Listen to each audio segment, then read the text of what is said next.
I wore a wedding dress to someone else's wedding? I, 20F, married my husband 2 years ago. We aren't rich and don't care that much about weddings, so I wore my prom dress to my wedding. It's not a super fancy dress or anything, it's basically a long sequin dress in deep dark blue with one sleeve. My friend Sierra, 22F, was attending my wedding. Since the wedding, I wore it on a few occasions because it's basically the only one fancy dress I own. Recently, Sierra was getting married and I was obviously invited. The wedding color scheme was dark blue and she requested fancy attire, so I thought my dark blue dress would be fine. It's not white and it's not even remotely close to a wedding dress.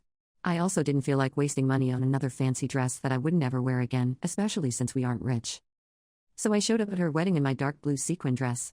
It wasn't standing out or anything, most of the guests were wearing even more fancier dresses. However, when Sierra saw me, she lost it.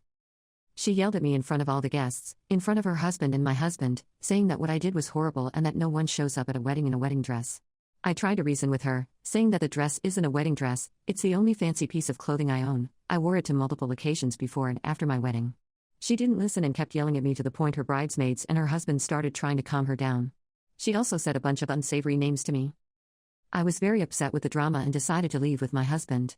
Then I started getting texts from Sierra, who blamed me for upstaging her on her wedding day, for driving a wedge between her and her husband since he said that she overreacted massively and upset her friend over a dress. I decided to ignore them because I think she is being unreasonable, but a part of me thinks that I was an ass because I wore the dress to my own wedding. What do you guys think?